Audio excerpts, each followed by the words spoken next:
আমার হাতে চমৎকার একটি সবজি। এই সবজিটি খেতেও বেশ সুস্বাদু। আমার চারপাশে এই সবজিতে পরিপূর্ণ।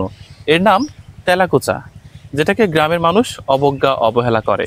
কিন্তু আপনি জানেন কি, এই তেলাকুচার মধ্যে মাস্ট সেল স্টেবিলাইজার রয়েছে।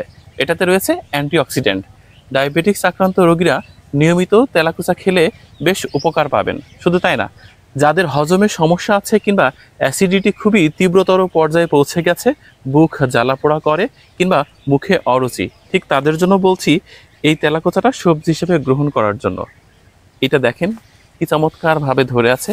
আমার পেছনে পাকা তেলাকুচাও রয়েছে। এই পাকা তেলাকুচা রায়ান জৈব কৃষি প্রকল্পে রাশিয়ান পর্যটক এসে ছিঁড়ে ছিঁড়ে খেয়েছিলেন। আমাদের বাংলাদেশের মানুষ এটাকে শুধু অবজ্ঞা অবহেলাই করে না, বরঞ্চ কেউ কেউ বলে থাকে যে এই ফল খেলে নাকি পাগল হয়ে যায়। একদমই ঠিক না। দেখেন আমার হাতে যে ফলটি রয়েছে, এটা কিন্তু পাখিতে খেয়েছে। পাখিদের খুবই প্রিয় খাবার। আর পাখিরা যেটা খায় সেটা কখনোই খুব বেশি বিষাক্ত হতে পারে না। এই তেলাকুচা ফল আমি নিজে রান্না করে খেয়েছি। আপনি খেয়ে থাকলে অবশ্যই জানাবেন। দেখুন, এই তেলাকুচার পাতাটাও কিন্তু চুলকানি কিংবা একজিমার জন্য খুবই ভালো। এর কচি ডগাটা খাওয়া হয়ে থাকে শরীরের রক্ত বৃদ্ধি করার জন্য কিংবা হাড় মজবুত বা হার্ট ভালো রাখার জন্য।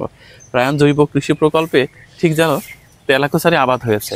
এই জালের উপর তেলাকুচা এমনভাবে ঝুলে আছে, খুবই চিত্তাকর্ষক লাগছে দেখতে। এবং এখানে যে বিদেশি পর্যটকরা আসে, তারা ঠিক এটা তুলে তুলে খেয়ে ফেলে। যদিও আমাদের দেশের মানুষ এটা খেতে চায় না, আমি একটি উঠালাম এবং তারা ঠিক এভাবেই খেয়ে থাকে। এবং এটা খেলে জাস্ট কিছুই হয় না, মানুষ মরে না, কেউ পাগলও হয় না। বিসমিল্লাহ। এটা আপনি না খেলে বুঝতে পারবেন না, একদমই বেস্বাদ না। তবে এর মধ্যে যে বিচিটা আছে ওটা চিবানো যাবে না, বাকিটা খেতে পারবেন না। আপনি মরবেন না, পাগলও হবেন না। এটা খুবই সুস্বাদু এবং মানুষের দেহের জন্য খুবই উপকারী।